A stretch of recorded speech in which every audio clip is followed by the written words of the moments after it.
Hello बच्चों, कैसे हो? सब बढ़िया ही होंगे शायद।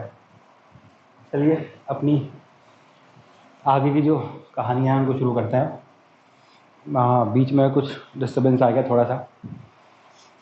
चलिए शुरू करते हैं आगे। तो आपको शायद याद होगा पुराने जो वीडियोस हैं उनके अंदर कि हमने इलेक्ट्रॉन की nवीं कक्षा के अंदर कुल ऊर्जा का जो फॉर्मूला है वो निकाल रखा है, लेकिन पूरा डिस्क्राइब नहीं किया था। बीच में किसी जगह पे आके छोड़ दिया था उसका। कहाँ पर? यहाँ पर। फॉर्मूला ये था ET, total energy of electron in nth orbit. यह आया था आपके पास में माइनस kZe²/2RN। याद भी होगा, रिमेंबर रखने के हिसाब से कहा भी था केजरीवाल kZe²/2RN। तो केजरीवाल वाली कहानी याद होगी शायद थोड़ी सी। तो बेसिक फॉर्मूला तो यही है, इतना सा छोटा सा। लेकिन दिक्कत ये है कि इसको थोड़ा सा आगे की तरफ क्या करना है, अपन को लेके जाना है। तो कैसे लेके जाना है? The value of RN। अब अगर आपको रेडियस ऑफ nth ऑर्बिट का फॉर्मूला याद है, रिमेंबर है, तो बड़े आसानी से यहाँ पे वैल्यू क्या करनी है, केवल पुट करनी है और कुछ भी नहीं करना। केवल एक वैल्यू यहाँ पे रखनी है। नहीं याद है तो बड़े आराम से आपको मालूम होगा, रेडियस कैसे निकाली थी, स्क्वायर करा था, स्क्वायर करके डिवीजन किया था, आराम से 2 लाइन के अंदर आपकी क्या आ गई थी, रेडियस। लेकिन याद होनी चाहिए। तो जो रेडियस होती है nth ऑर्बिट की, उसका फॉर्मूला होता है आपके पास n² h² 4/² kZe² ये m। आया है याद? थोड़ा सा संभावनाएं कम है थोड़ी सी, कोई बात नहीं, सिंपल फॉर्मूला है, 2-3 बार करोगे अपने आप आ जाएगा यार। तो ये रेडियस का फॉर्मूला है, कौन सी? nth ऑर्बिट के अंदर। अब इस रेडियस की जो वैल्यू है, जो फॉर्मूला है, इसको इस फॉर्मूले में क्या करिए, पुट करिए। यहाँ पे 2RN की जगह पर प्लेस करो यहाँ पर। तो जब प्लेस करेंगे तो ET कितनी वैल्यू आएगी आपके पास? माइनस kZe², पहले से वहाँ पे है ही। 2RN की जगह ये प्लेस करिए, तो ये n² और ये h², ये पूरी टर्म का चली जाएगी ऊपर। तो ये अपने पास कितना हो जाएगा यहाँ पर? 4π² kZe² मल्टीप्लाई बाई m। काफ़ी लंबा सा फॉर्मूला बन जाता है, क्या करें उसका। तो अब जो भी मल्टीप्लिकेशन में है k² z² हो जाएगा। e पावर कितनी है, स्क्वायर में है तो क्या हो जाएगी? 4। तो जो फॉर्मूला डिस्क्राइब होगा अपना यहाँ पर टोटल एनर्जी का, ये ET equal to minus 1 2 4 cancel out, तो ये कितना हो जाएगा अपने पास? 2π² k², ये Z² e⁻⁴ और ये m। यार काफ़ी बड़ा फॉर्मूला हो गया, क्या करें उसका। तो सिंपल मल्टीप्लाई किया है, कुछ भी नहीं किया है यहाँ पर। और नीचे जो है जैसा का जैसा ही, तो ये n² और ये कितना बच गया अपने पास? h²। फिर यहाँ पे रिमेंबर करने वाली चीज़ ये है, total energy again depend of mass of electron, depend कर रही है मास ऑफ इलेक्ट्रॉन। अगर आपको डेरिवेशंस याद हैं पुराने तो शायद देखा होगा, रेडियस डिपेंड करती है, स्पीड डिपेंड नहीं करती है, और यहाँ पर एनर्जी अगेन क्या कर रही है, यहाँ पर डिपेंड कर रही है। अब इसको जो जो कॉन्स्टेंट टर्म्स को एक तरफ लीजिए, बाकी जितनी चीज़ें हमको एक तरफ लेके जाएंगे। तो ET इक्वल टू माइनस ये है ही सही यहाँ पर, ये 2π² k² e⁻⁴ और ये m, और यहाँ पर ये h²। तो जो बाकी क्या बचा, रिमेनिंग Z² n²। इसको क्या कर दिया अपन ने? अलग कर दिया। हर जगह किया है तो पता होगा, Z और n को हर जगह आपने क्या किया है, अलग किया है, सही है। तो Z और ये क्या कर दिया अपन ने, यहाँ पर n कर दिया। अब इस पूरी जो ये दिख रहा होगा यहाँ पे k कॉन्स्टेंट है, E कॉन्स्टेंट है, m h सब कॉन्स्टेंट वैल्यूज है अपने पास, फिक्स वैल्यूज है, कई बार लिखी भी है पहले अपन ने। अब इसकी जो वैल्यूज़ है ये मैंने तो नहीं निकाली, किसी एक साइंटिस्ट ने उसे निकाली, तो उसी के फॉर्म में क्या कर रहे हैं, इसको लेके आ रहे हैं अपन। कैसे? इसमें ऊपर और नीचे CH, C जानते ही हैं, स्पीड ऑफ लाइट होती है अपनी, H पता ही है, प्लांक कांस्टेंट। तो इस टर्म को आपको सी एच से मल्टीप्लाई करना है, अपर पार्ट में भी और कहाँ पर, लोअर पार्ट में भी। तो इसको मल्टीप्लाई करिए, तो ई टी इक्वल टू, ये माइनस हो गया यहाँ पर, ये अपने पास क्या हो गया 2 पाई स्क्वायर के स्क्वायर ई की पावर 4, और ये कितना हो गया एम। तो नीचे यहाँ पे जब मल्टीप्लाई करेंगे तो सी और ये एच की पावर 3 हो जाएगा यहाँ पर, और यहाँ पर भी ये सी एच और ये Z square upon N square.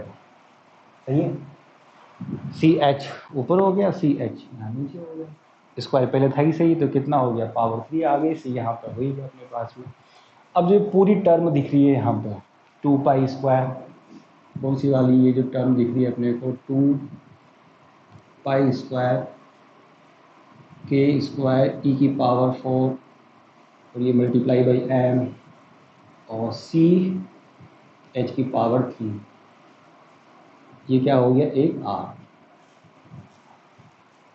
हाँ बड़ा धांसू काम कर दिया, कुछ भी नहीं करा। उस ज़माने के साइंटिस्ट थे बेचारे रिडबर्ग, तो उन्हीं की याद में है, उन्होंने की पूरी वैल्यू निकाली, क्या वैल्यू होती है पूरा सब चीज़ें मैं बाद में जाऊँगा आगे चल के। अभी के लिए सिंपल ध्यान रखना कि इस पूरी टर्म को अपन ने कैसे डिफाइन कर दिया, एक आर। आर क्या है अपने पास में, रिडबर्ग कांस्टेंट है। क्या कहानी है, सारी बात की बात है अभी। तो ये जो फॉर्मूला बनेगा अपने पास टोटल एनर्जी का, ये क्या बन जाएगा माइनस, ये पूरा का पूरा इसकी जगह क्या आ जाएगा आर, सी एच वहाँ पे है ही सही, तो ये सी एच और जेड स्क्वायर अपॉन ये एन स्क्वायर। ये टोटल एनर्जी का आपके पास फॉर्मूला है, बहुत काम आता है, मैक्सिमम नंबर ऑफ क्वेश्चन इसी पे ऊपर है। ये लिखा मतलब ये है, बहुत सारे क्वेश्चन हैं जो इसके ऊपर डिपेंड करते हैं, दिए हुए हैं अपने पास, बहुत सारे हैं। तो सबसे ज़्यादा क्वेश्चन एनर्जी के ऊपर है, फ्रीक्वेंसी के ऊपर है और वेवलेंथ के ऊपर है। जो आपने पहले पढ़ा उस पर ज़्यादा इतने हाई फाई क्वेश्चन नहीं है, इस पर बहुत सारे हैं। कैसे है वो सब आगे आ जाएंगे अभी। चलो अब इसकी जो वैल्यू है अभी नहीं, बाद में बताऊँ क्या है। इसकी जो वैल्यू रख के इसको क्या करते हैं अपन सोल्व करते हैं यहाँ पर, आर सी एच सब सारी जितनी वैल्यूज़ हैं, तो ये आती है अपने पास माइनस में 13.6 Z square upon N square. पीछे यूनिट आपकी याद होनी चाहिए किसके अंदर होती है, ये इलेक्ट्रॉन वोल्ट में, बहुत काम आएगा। सिंपल फॉर्मूला है, माइनस 13.6 जेड स्क्वायर अपॉन कितना हो गया एन स्क्वायर, आसानी से रिमेंबर हो जाता है। ये किसके लिए है अपने पास में, इलेक्ट्रॉन्स की nth ऑर्बिट में जो टोटल अमाउंट ऑफ एनर्जी है उसका फॉर्मूला है। इसमें भी अगर देखो तो हर फॉर्मूले में z और n, z और n, तो यहाँ पे भी आपकी जो एनर्जी है वो किस पर डिपेंड कर रही है, atomic number and numbers of orbit, किस ऑर्बिट में आपका इलेक्ट्रॉन प्लेस्ड है या रिवॉल्व कर रहा है उसके ऊपर। याद होनी चाहिए 13.6। अब सारी कहानी अपन किसके लिए करते हैं, z इक्वल टू 1 किसके लिए है, h एटम। क्यों करते हैं सारी कहानी अपन देखेंगे थोड़ी देर में, उसका रीज़न है अपने पास में क्यों करते हैं, क्या रीज़न है। क्योंकि जो बोर थ्योरी है वो एप्लीकेबल किसी के ऊपर होती है, केवल हाइड्रोजन एटम पे। क्यों होती है, उसके जो डीमेरिट्स है उसमें देखेंगे अपन। चलिए, तो z इक्वल टू 1 किसके लिए, हाइड्रोजन एटम के लिए। तो जो टोटल एनर्जी यहाँ पे आएगी आपके पास, ये हो जाएगी माइनस 13.6, इसकी जगह 1 हो जाएगा, और ये 1 अपॉन एन स्क्वायर किसके अंदर, इलेक्ट्रॉन वोल्ट के अंदर। सही है, 13.6 multiply by 1 upon N 1 square, और कितना हो गया ये इलेक्ट्रॉन वोल्ट के अंदर। चलिए इसको मिटाते हैं यहाँ पर।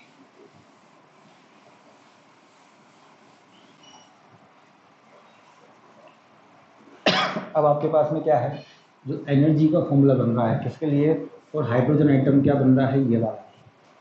तो अगर इसी फॉर्मूले के अंदर फर्स्ट नंबर अगर प्लेस करें अपन n1 equal to 1, then you will get energy of first orbit.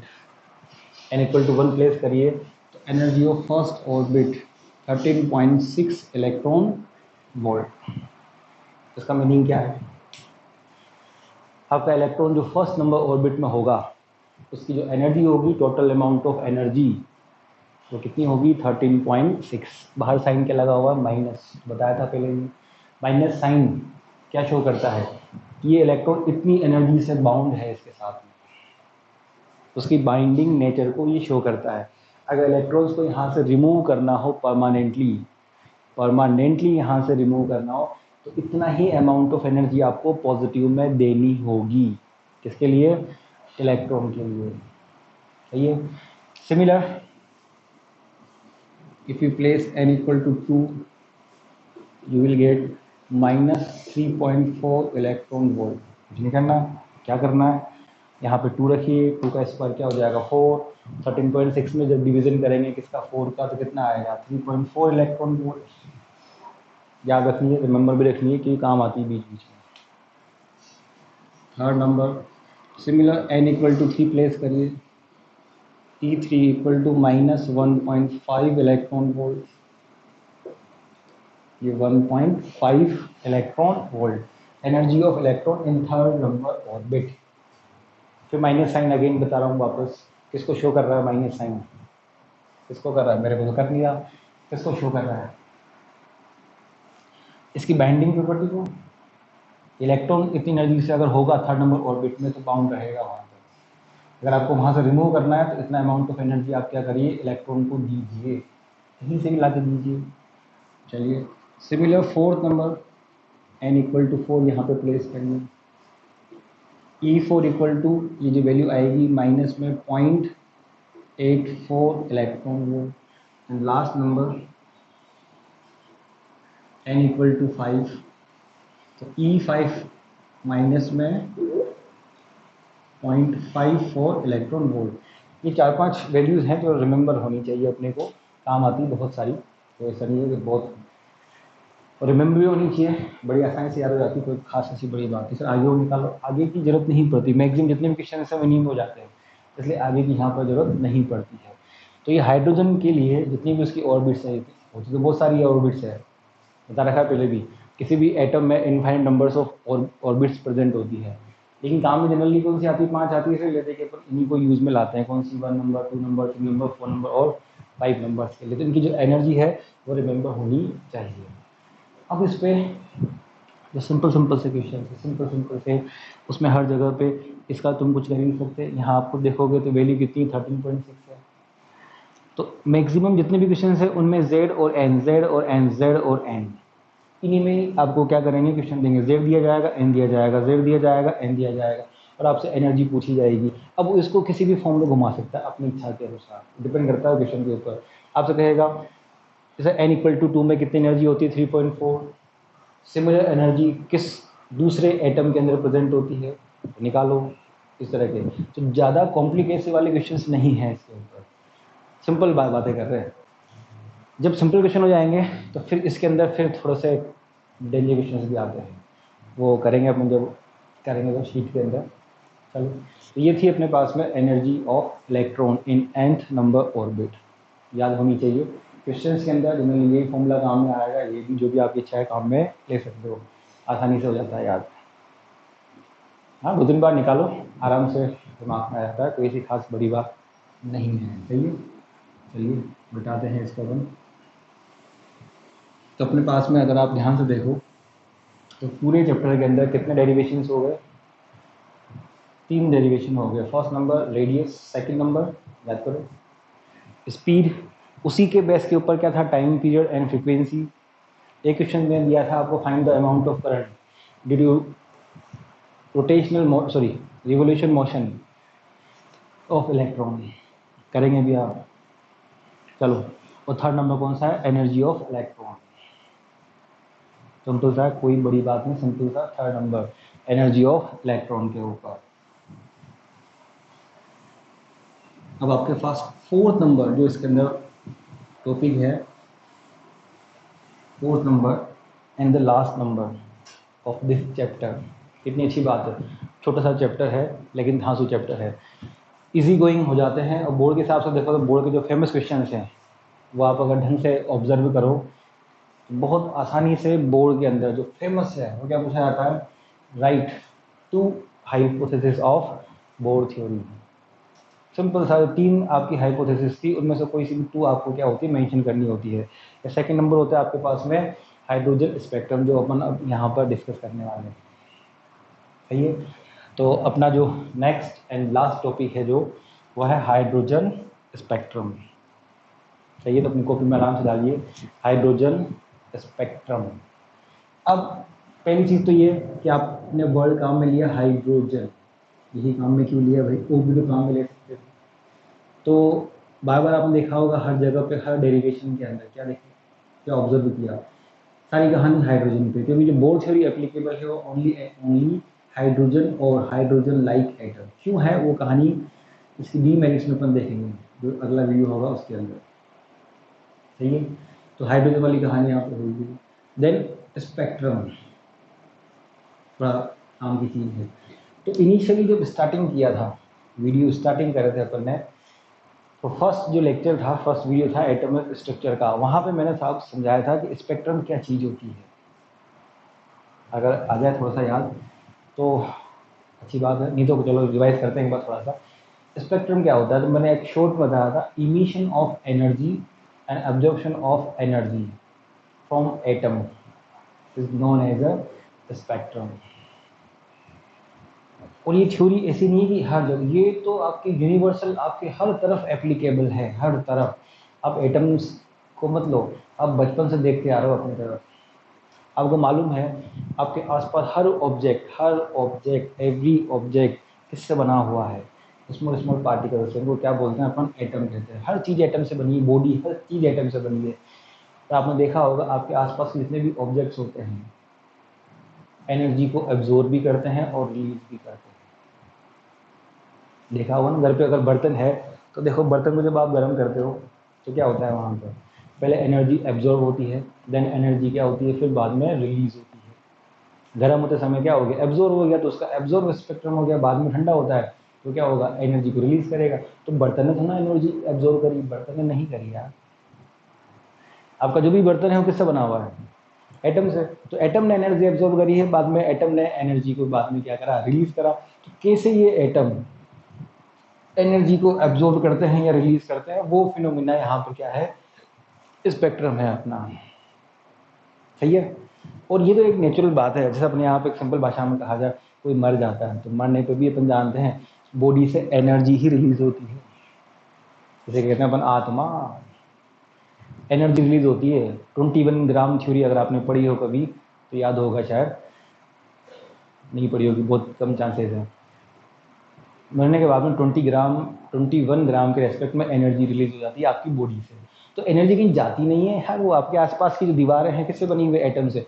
Principal है तो एटम की खास बात ही, एटम एनर्जी का भूखा है, अपन पैसे के भूखे। जैसे ही एटम को एनर्जी मिलनी है वो उस एनर्जी को एब्जॉर्ब करेगा, बाद में क्या कर देगा, वो वापस से उसको रिलीज कर देगा। पहले लेना और देना।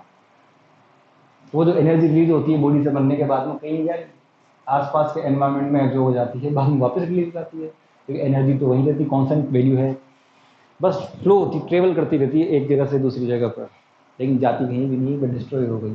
हर जगह पे एटम यही काम कर रहा है। तो अगर आपसे हाइड्रोजन स्पेक्ट्रम के बारे में पूछा जाए, दिमाग में एक आइडिया है, सिंपल सी कहानी है, हाइड्रोजन एटम एनर्जी को एब्जॉर्ब कैसे करता है और एनर्जी को रिलीज कैसे करता है, वो जो फिनोमिना है वो क्या बन जाएगा अपने पास में, hydrogen spectrum,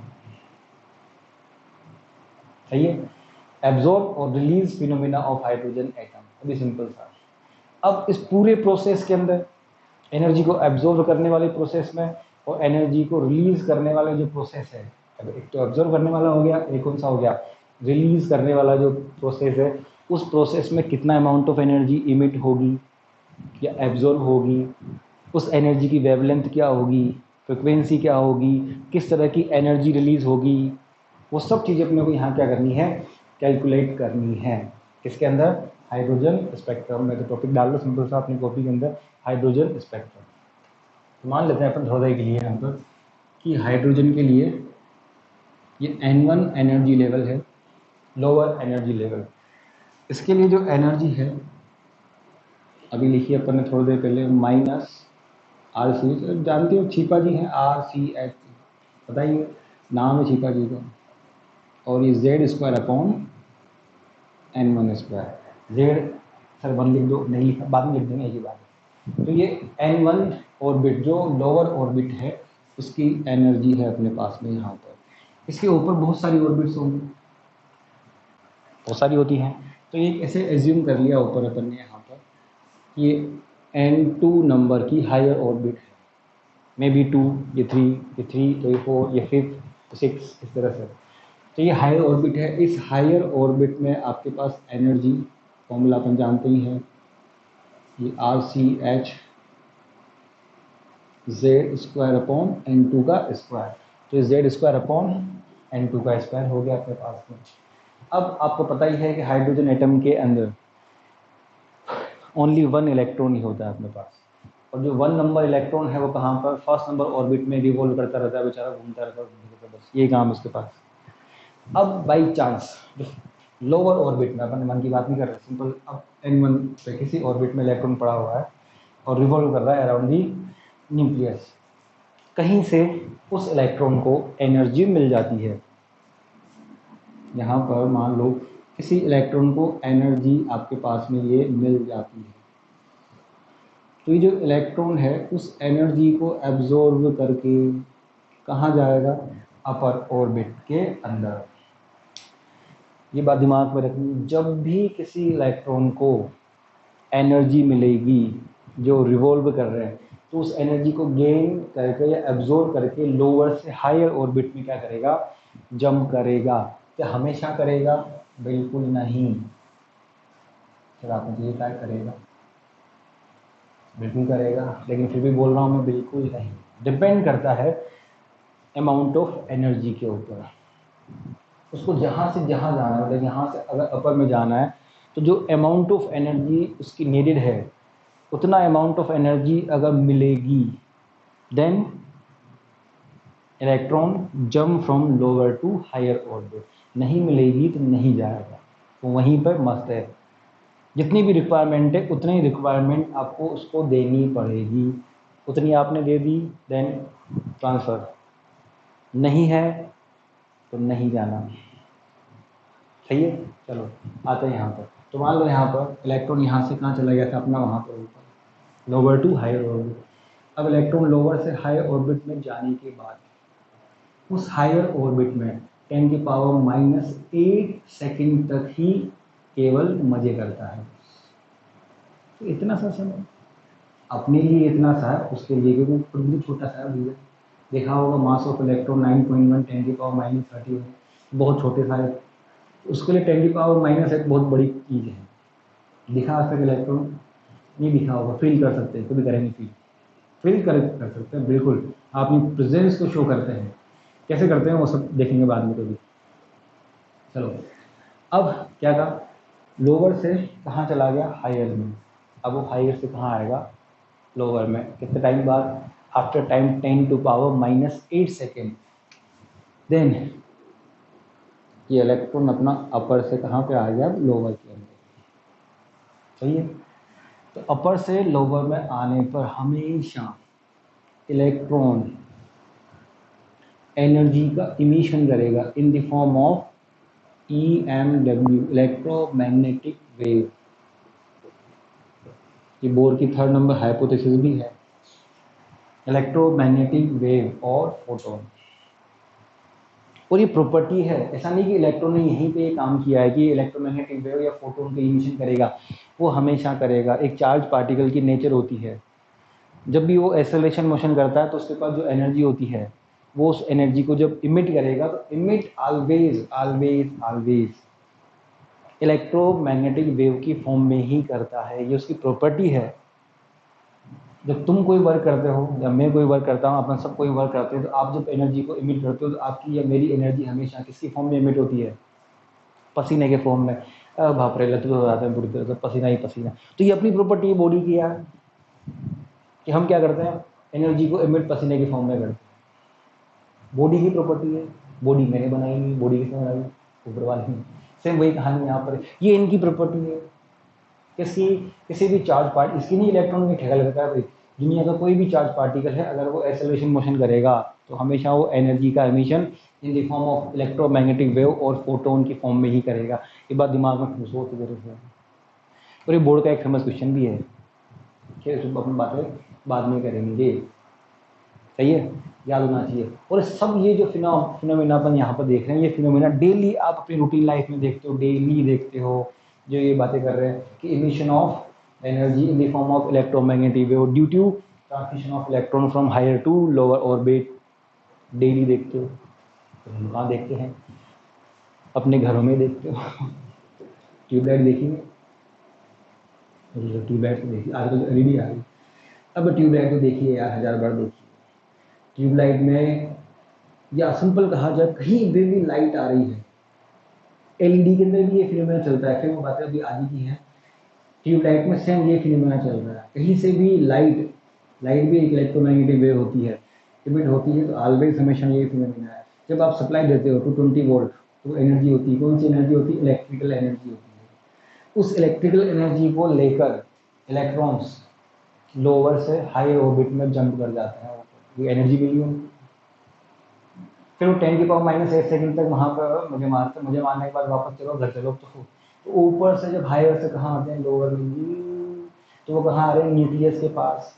force of attraction बढ़ता हुआ आ रहा है, ऊपर से नीचे आने पर फोर्स ऑफ अट्रैक्शन बढ़ेगा, और फोर्स ऑफ अट्रैक्शन बढ़ना मतलब एसेलेरेशन मोशन हो गए। एसेलेरेशन होते ही इसकी प्रॉपर्टी है चार्ज पार्टिकल की, वो इलेक्ट्रोमैग्नेटिक वेव आपकी इमिट करता है, जो किसकी फॉर्म में आती है, लाइट की फॉर्म में आती है। देख रहे हो अपने चारों तरफ, दुनिया में कहीं पे भी अगर लाइट आपको मिल रही है, लाइट भी एक इलेक्ट्रोमैग्नेटिक वेव है, तो इसके पीछे कहीं ना कहीं इलेक्ट्रॉन ही पार्ट ले रहा होगा।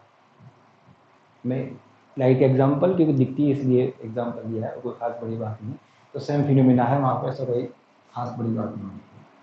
चलो, ये अपर से लोअर में आने पर emission of energy in the form of electromagnetic wave और फोटोन, एक ही चीज़ है। अब कितना अमाउंट आएगा, तो बहुत थ्योरी आपने पढ़ी है, नहीं भी पढ़ी तो भी कोई दिक्कत नहीं, कई बार आपने वर्क एनर्जी पावर पढ़ा है, ग्रेविटेशन नहीं पढ़ा होगा। Always amount of emission work क्या होता है, दोनों के एनर्जी लेवल्स या एनर्जी के डिफरेंस के इक्वल। तो कितना अमाउंट ऑफ एनर्जी यहाँ पर इमिट होगी आपके पास में, वो होगी डेल्टा ई। कितनी होगी, E2 - E1। रूल है तो फिजिक्स का यार, इसमें कुछ सोचना ही नहीं है, ऐसा नहीं कि बोर्ड में बहुत बड़ा काम कर लिया, रूल है। तो मैं यहाँ खड़ा हूँ, मेरी एनर्जी E1 है, मैं यहाँ चला गया, मेरी एनर्जी E2 है, मैंने कितना अमाउंट ऑफ एनर्जी रीच करी या वर्क करा, दोनों का डिफरेंस कर दो। यहाँ मेरे पास 100 है, हमारा 80 है, कितना खर्च 20, कैसे आया डिफरेंस करके। तो आराम से वर्क एनर्जी थ्योरम में पढ़ा होगा कई जगह पर, चैप्टर के अंदर, मतलब E2 - E1 चाहिए।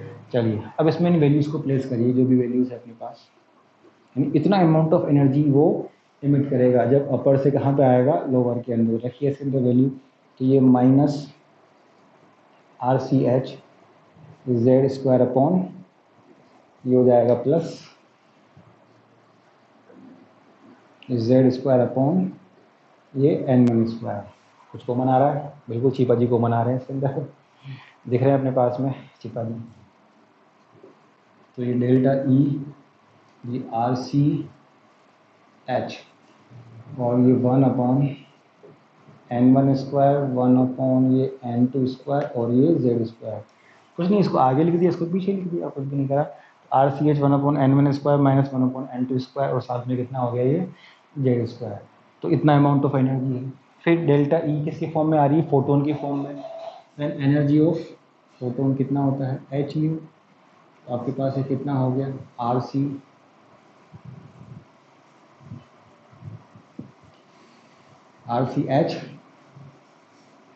1/N1², 1/N2², और ये Z²।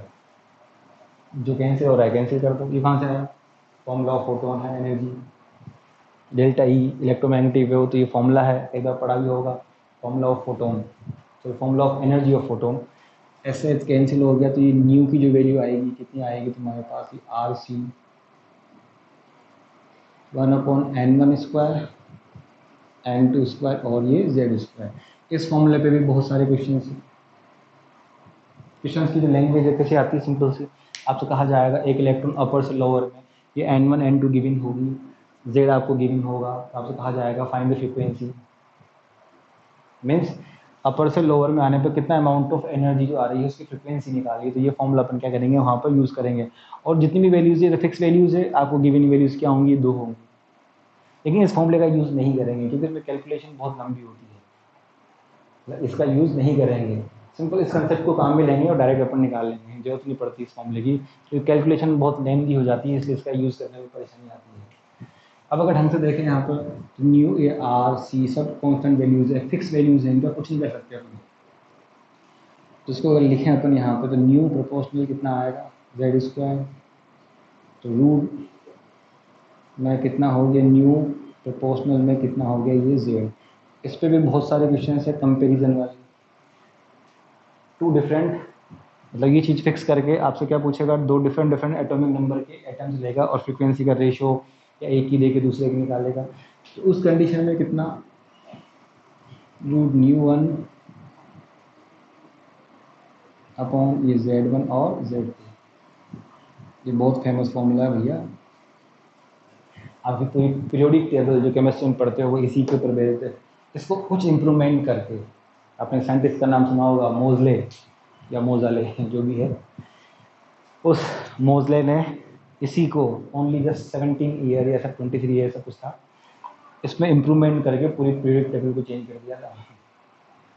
अभी जब एक्सरे आएगा तो पढ़ेंगे उन चीज़ों को कैसे कैसे क्या किया था इसी के रेस्पेक्ट में। तो ध्यान होना चाहिए फ्रीक्वेंसी का root always directly proportional atomic number. तो उसे निकाल के देखा तो बहुत सारे एटम्स ऐसे मिले जिनका एटॉमिक नंबर फ्रीक्वेंसी के रेस्पेक्ट में नहीं आ रहा था, डायरेक्टली प्रोपोर्शनल में नहीं था। तो इसको करेक्ट किया उसने। चलो फिर वो बात की बातें हैं, नेक्स्ट वाले जो उसमें था मतलब एक्सरे जो टॉपिक है उसमें करेंगे अपन। तो सिंपल सा डेरिवेशन है, याद होना चाहिए। चलो मिटाते हैं इसको थोड़ा सा।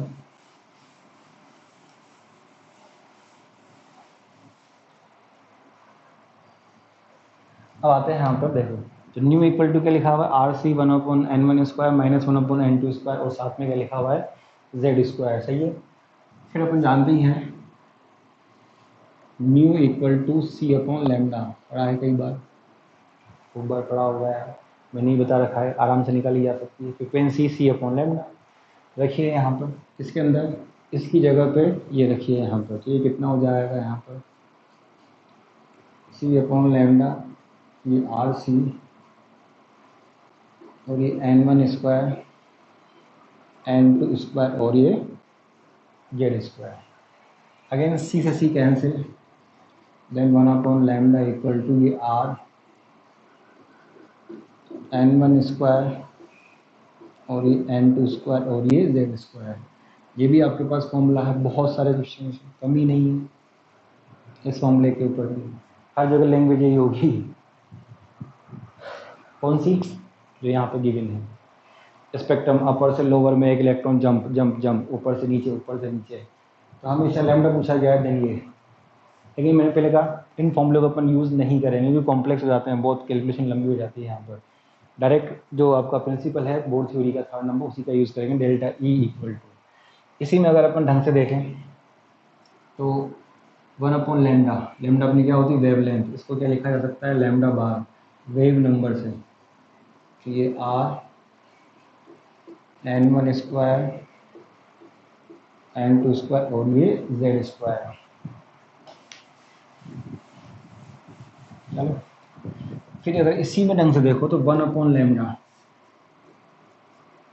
आपका प्रोपोर्शनल में किसके आ रहा है Z², तो ये अपने पास में लैम्डा है। आपको जानते हो वैसे ही डेल्टा E, जब आपको एनर्जी मालूम है तो फ्रिक्वेंसी निकाल सकते हैं अपन, और जब फ्रिक्वेंसी मालूम है तो बड़े आराम से क्या निकाल सकते हैं अपन, वेवलेंथ निकाल सकते हैं। लेकिन मैंने पहले कहा यूज़ कम करेंगे क्योंकि थोड़ा कॉम्प्लेक्स काम होता है, और बहुत सारे क्वेश्चन में क्या होगा आर अभी थोड़ी देर में देखेंगे अपन, n1 n2 गिवन होगा, Z आपको गिवन होगा और लैम्डा आपसे पूछा जाएगा। लैंग्वेज यही होगी, जगह पे एक एटम होगा, उस एटम में इलेक्ट्रॉन ऊपर से कहाँ पे आ रहा है, जंप कर रहा है या ट्रांजिशन चल रहा है, तो ये चीज़ वहाँ पे आपको अप्लाई करनी है। कहीं पे भी स्पेक्ट्रम आ जाए, एनर्जी के बारे में बातें करें तो ये चीज़ें आनी है। 3 फॉर्मूलेज हैं इसके अंदर हाइड्रोजन स्पेक्ट्रम में है, और स्पेक्ट्रम का मीनिंग बता ही दिया, एब्जॉर्ब और इमिशन फिनोमिना ऑफ एटम, किसका एनर्जी का, क्या बन जाएगा स्पेक्ट्रम, सही है। अब इस ट्रांजेक्शन में मतलब एब्जॉर्ब होने में और इमिट होने में, इमिशन के अंदर या इमिट होना एक ही बात है, आपकी जो वेवलेंथ आएगी या फ्रिक्वेंसी या आपने जो देखा होगा एनर्जी शुरू में फॉर्मूले, तीनों फॉर्मूले में ये n1 n2 हर जगह पे है, में ये भी है लेकिन n1 n2, तो इलेक्ट्रॉन किस ऑर्बिट से किस ऑर्बिट में जंप करेगा उसके ऊपर डिपेंड करेगी आपकी लैम्डा, उसी के ऊपर डिपेंड करेगी आपकी फ्रिक्वेंसी जो उससे पहले था, और उसी के ऊपर डिपेंड करती है आपकी एनर्जी। तो उस n1 और n2 के रेस्पेक्ट में मतलब इलेक्ट्रॉन चला गया ऊपर, अच्छी बात है, अब ऊपर से नीचे आ रहा है, तो कैसे कैसे नीचे आ रहा है। तो उस पूरे प्रोसेस में कई तरह की इलेक्ट्रोमैग्नेटिक वेव्स ऑब्टेन होती है, डिफरेंट डिफरेंट एनर्जी की। भी आप मान लीजिए 5th फ्लोर पे बैठे हो, तो 5th से कहाँ आओगे 1 पे, तो अलग एनर्जी इमिट करोगे, वर्क अलग होगा आपका। आप 5th से कहाँ आ रहे हो 4 में, आपका जो बॉडी एनर्जी इमिट करेगी या वर्क होगा वो अलग होगा। 3 से 4 में आओगे अलग होगा। तो सेम वही कहानी यहाँ पर, इलेक्ट्रॉन जब अपर से कहाँ पे आएगा लोअर में, तो different different types of electromagnetic wave emit करेगा। सबकी एनर्जीज क्या होती हैं, अलग अलग होती है। तो उन एनर्जी के रेस्पेक्ट में कई सारी सीरीज अपने को मिल जाती हैं। नाम दे दिया, कुछ भी नहीं है, तो ये इलेक्ट्रोमैग्नेटिक वेव, तो ये नाम दे दिया। तो कई सारी सीरीज मिल जाती हैं, उन सीरीज को अपन बनाएंगे नेक्स्ट वीडियो के अंदर। जब तक इसको करिए यहाँ तक, तब तक के लिए बाय बाय।